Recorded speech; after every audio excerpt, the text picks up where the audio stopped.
Halo YouTube, selamat datang kembali di channel Fakta X Unik, tempat kita ngobrol santai dan membahas tentang fakta-fakta unik tentang alam yang ternyata sangat luar biasa.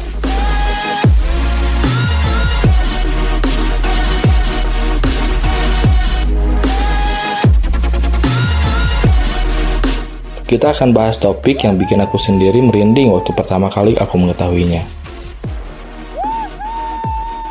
Apa kalian tahu kalau ternyata pohon itu berkomunikasi satu sama lain? Tapi, bagaimana cara mereka berkomunikasi? Dan seberapa sering mereka berkomunikasi? Dan kenapa mereka bisa berkomunikasi? Kita akan bahas tuntas di video kali ini dengan bahasa yang simpel dan mudah dipahami, dan dengan analogi-analogi yang sangat simpel. Di hutan meskipun kelihatannya diam, ternyata pohon-pohon besar itu lagi ngobrol satu sama lain. Bukan pakai suara kayak kita, bukan juga pakai WhatsApp atau Instagram. Mereka ngobrol lewat jaringan bawah tanah yang super canggih. Mirip internet versi alam. Namanya World Wide Web dalam bahasa Inggris. Atau dalam bahasa Indonesianya, jaringan lebar dunia hutan. Kalau kalian lagi duduk santai di depan layar sekarang, mungkin lagi mikir, pohon doang kok bisa ngomong? Tenang, ini bukan sebuah cerita fantasi, tapi ini adalah fakta ilmiah yang sudah dibuktikan puluhan tahun oleh para ilmuwan.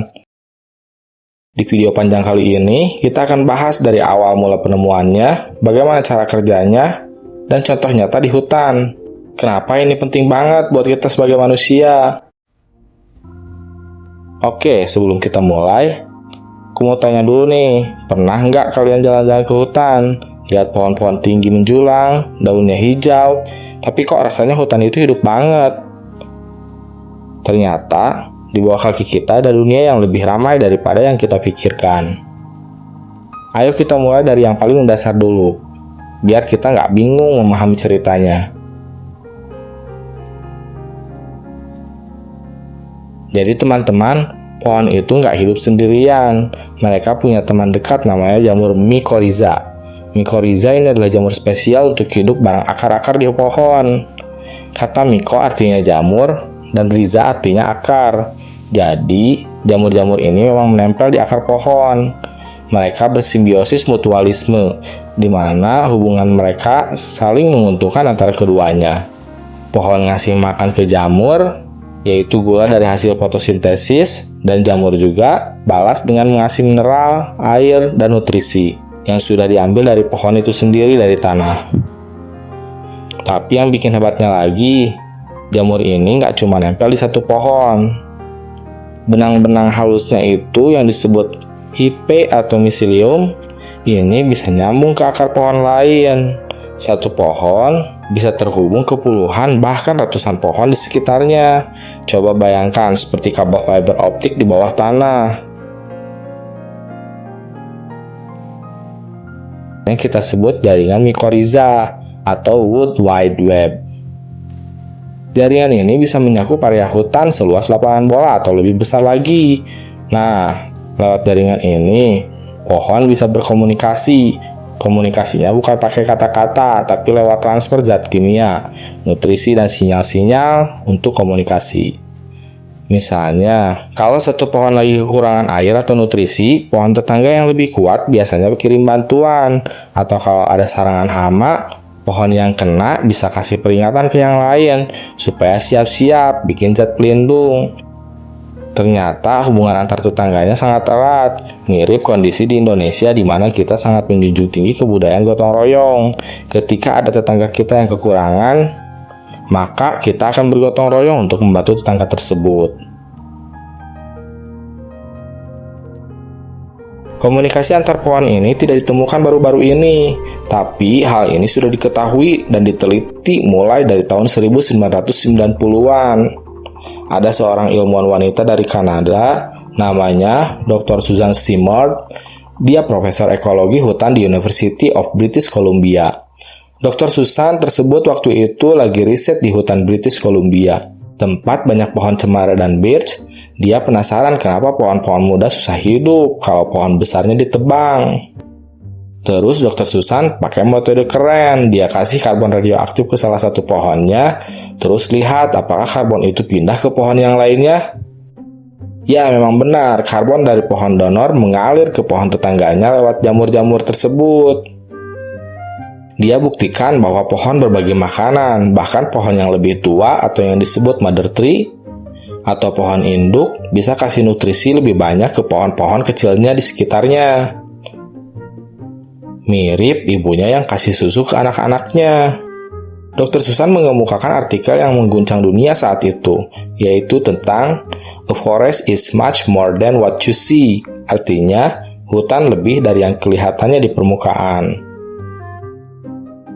Penelitian ini diterbitkan di jurnal ilmiah dan bukunya Finding the Mother Tree. Jadi bestseller pada waktu itu. Banyak ilmuwan lain yang ikut riset, termasuk di hutan tropis seperti di Indonesia. Jadi ini bukan teori doang, tapi sudah dibuktikan lewat eksperimen bertahun-tahun. Lantas, kenapa Dr. Susan ini penting? Karena sebelumnya orang mikir pohon itu berkompetisi secara terus-menerus. Yang besar makan nutrisi yang kecil. Tapi Dr. Susan tunjukkan, mereka sebenarnya bekerja sama, saling membantu. Jadi, pernyataan Dr. Susan ini mengubah pola pikir manusia yang sebelumnya. Hutan bukan tempat perang, tapi keluarga besar yang saling jaga. Sekarang mari kita bahas lebih detail lagi bagaimana mekanismenya. Supaya mudah dipahami, coba bayangkan.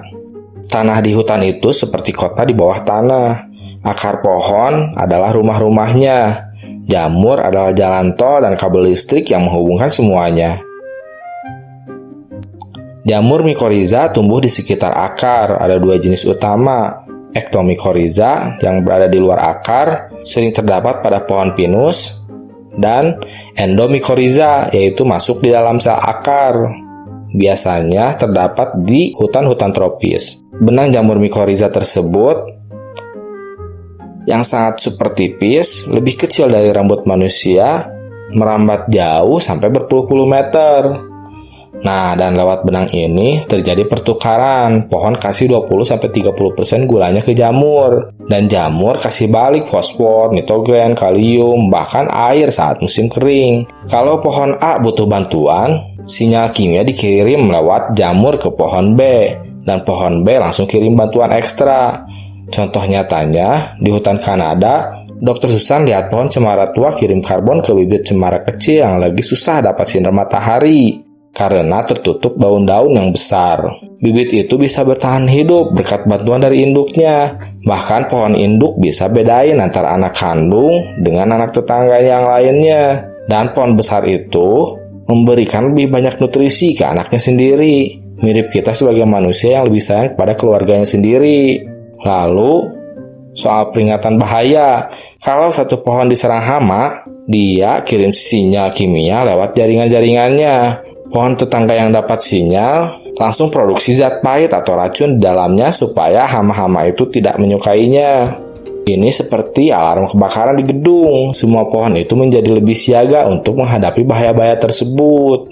Ada lagi cerita yang lebih keren lagi. Yang nggak punya daun lagi masih hidup bertahun-tahun karena dapat makanan dari tetangganya lewat jamur-jamur tersebut. Mereka kayak donor organ buat komunitasnya. Hal ini nggak terjadi cuma di hutan dingin di Kanada, tapi di Indonesia juga yang mempunyai hutan tropis. Kita juga punya jaringan serupa di hutan Sumatera, Kalimantan, bahkan Papua. Jamur mycorrhiza sangat banyak. Penelitian di IPB dan lembaga kehutanan menyatakan bahwa jamur ini membantu pohon-pohon seperti meranti, kapur, atau sorea. Semuanya itu saling dukung-mendukung. Di hutan tropis, tanahnya sering kekurangan nutrisi karena hujan deras membawa mineral-mineral tersebut. Makanya, jamur jadi penyelamat. Jamur-jamur tersebut memberikan mineral-mineralnya pada akar pohon tersebut. Bahkan di musim kemarau, jamur yang memberikan air dibagi rata lewat jaringan-jaringan pohonnya. Kalau ada serangan hama seperti ulat daun di hutan Jawa, pohon bisa kasih peringatan cepat. Ini yang membuat hutan Indonesia lebih tangguh. Tapi sayangnya, Hutan di Indonesia, hamanya bukan dari hewan seperti ulat, tapi hamanya adalah kita sebagai manusia itu sendiri. Mereka dengan semena-mena menebang hutan sembarangan. Jadi kita harus jaga hutan kita. Bayangkan kalau kita tebang pohon-pohon besar itu di hutan tropis. Jaringannya rusak, pohon kecil yang bergantung jadi susah tumbuh. Itu sebabnya restorasi hutan harus tanam banyak jenis pohon sekaligus, bukan monokultur, tapi multikultur. Jadi kita harus menanam berbagai jenis tanaman, biar jaringan jamurnya lebih cepat pulih. Terus, apa manfaat lain yang harus diapresiasi? Jaringan ini bantu hutan-hutan lawan perubahan iklim. Pohon bisa memberikan karbon ekstranya, jadi hutan bisa simpan lebih banyak CO2 dari udara. Ini bagus banget mengurangi pemanasan global. Selain itu, keanekaragaman lingkungan dan kehidupan menjadi tambah tinggi, karena semua spesies yang hidup di bumi ini bisa terhubung. Burung, serangga, mamalia juga diuntungkan karena hutan yang sehat. Tapi sayangnya, ada ancaman besar seperti deforestasi atau penebangan liar yang bisa merusak hutan. Kalau pohon induk ditebang, pohon kecil akan mati. Penggunaan pupuk kimia dan pestisida juga bunuh jamur baik di tanah.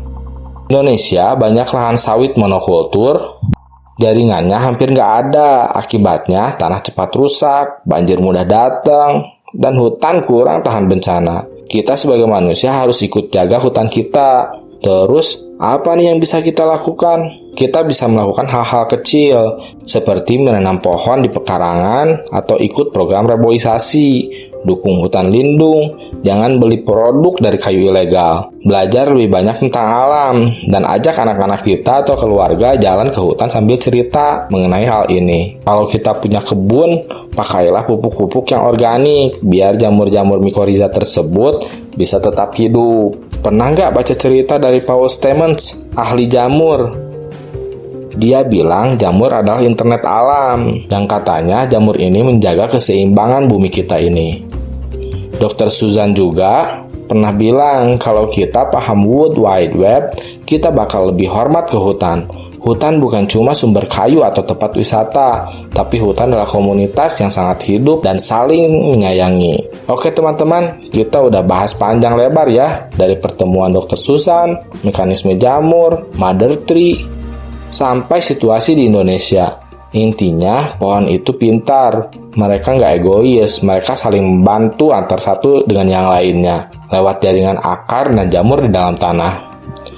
Ini pelajaran buat kita sebagai manusia, juga harus tetap saling bantu-membantu, menjaga alam, biar dunia tetap seimbang, dan pemanasan global tidak terjadi secara terus-menerus. Terima kasih sudah nonton sampai habis. Ingat, setiap kali kita di jalan di hutan, atau bahkan di taman kota, ingatlah bahwa di bawah kita ini ada dunia komunikasi yang sangat luar biasa. Jadi, kita harus tetap jaga hutan, jaga bumi. Sampai jumpa di video berikutnya. Bye!